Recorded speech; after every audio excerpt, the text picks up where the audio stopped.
Lewis Carroll wrote in Alice in Wonderland, when you don't know where you're going, any road will take you there. We are now ending the 4 weeks of curfew in Quebec.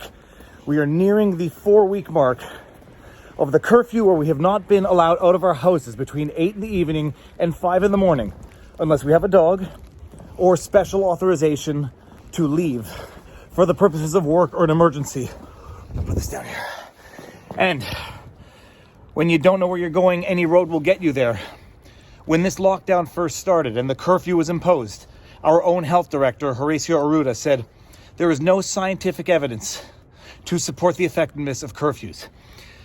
We're nearing the end of the 4 weeks of the curfew, and the numbers of hospitalizations have gone down from 1,400 and change to something lower, which is now going to reaffirm in the minds of our elected officials the effectiveness of a curfew for which our own health director said there was no correlation in terms of effectiveness.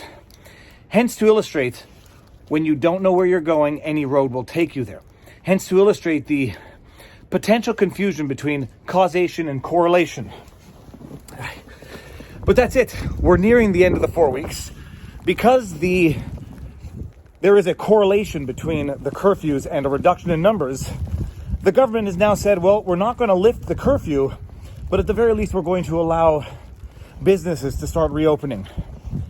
And this is the amazing thing, is once you've had your rights suppressed and you've been sort of abused, for lack of a better word, when the abuse is sort of lifted, you're almost grateful that the abuse is being diminished, as opposed to still being somewhat resentful that the abuse occurred in the first place. So that's where we're going to stand right now. As far as the developments of the legal issues go, the lawsuits that have been filed to challenge the curfew, to challenge these measures that have been imposed in virtue of la loi sur la santé publique. Well, for anybody who knows litigation, more often than not, it is a game of hurry up and wait. There are no shortage of ways to delay the process when you want to. If you have the backing of the court, you can certainly have the issues pressed forward faster than otherwise would be bestowed on ordinary citizenry. Given that these lawsuits are filed against the government, there will be no shortage of ways to slow down the progression of these lawsuits, as there has been. None of these lawsuits have progressed in as much as I know, and I've been following them from whatever's public. But in the meantime, the government Legault has tweeted an advertisement which was sponsored by the Montreal Canadiens, so it's not clear if taxpayers paid for it or if it was sponsored by the Canadiens. Either way, it's only going to be more insulting we paid for it, or it's going to be more insulting but we didn't pay for it. The theme of the commercial is we're all on the same team in the fight against COVID. And then you have the Montreal Canadiens running around throwing jerseys at people. We're all on the same team in the fight against COVID. Except quite literally, some members of this team can play hockey after 8 o'clock without risking massive fines of $1,000 to $6,000 each. Not only are they not risking fines, they're getting paid millions of dollars to be able to play hockey, while other members of this team are not allowed out of their house after 8 o'clock.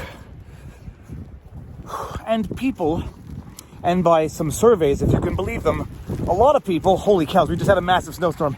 A lot of people actually support these lockdown measures.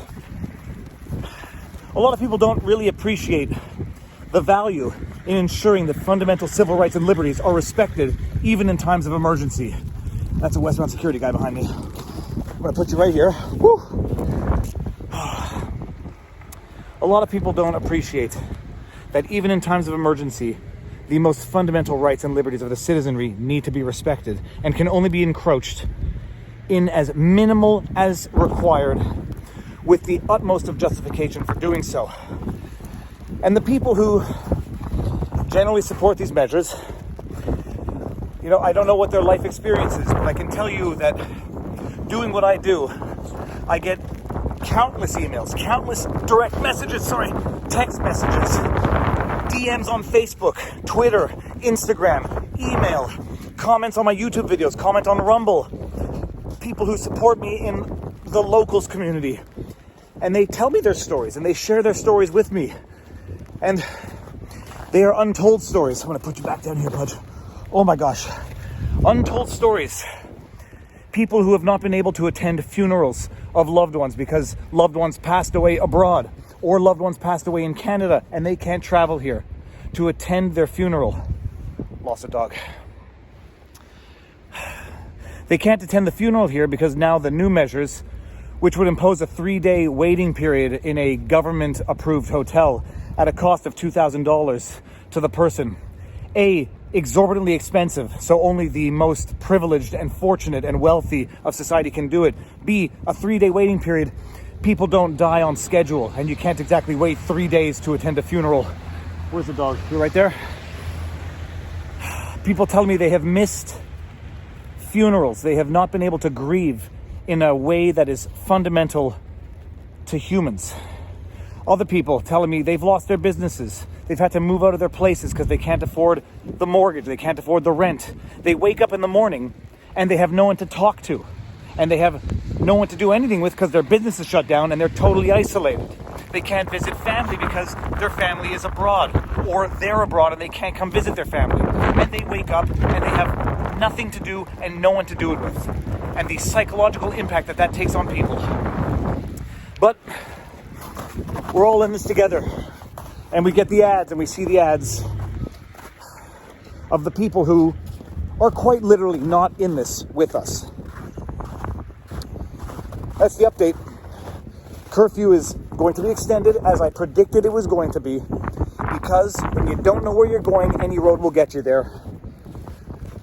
But we should be ever so grateful that they're going to allow businesses to open, as if the businesses that have been able to live this long and survive this long, they could just magically reopen as if nothing has happened, as if the government stipend that has been paid to people to make them dependent on the government, as if that's just enough to allow them to turn everything around and pretend nothing happened for those that have been able to survive this long. At some point you have to make sure, oh, there's a police car right here. At some point you have to make sure that the cure is not worse than the disease. I'm not sure that we're there. But these are questions that people have to ask. And when people stop asking these questions, holy cow, there's a lot of snow. That's a lot of snow. When people stop asking these questions, people stop having rights. And rights really are not much different than respect for yourself. If you don't think you have fundamental rights that cannot be violated, regardless of the circumstances, you're basically saying you don't have respect for yourself. And if you don't have that respect for yourself, no one else is going to have it for you. Okay, oh my gosh, this dog is so flipping heavy. Yes, my left arm is going to be totally, oh my gosh, ripped compared to my right arm. Okay, you're going down. Whew. That is Viva on the street. That's where things stand. Update at the end of the actual curfew, we'll see. And in 10 years, we're going to look back at this and we're going to all reminisce at the time when the entire world seemed to have lost its mind. That is at least my hope, and may I live long enough to see it. All right, Pudgy. Oh, what do you say? Peace out. Peace out.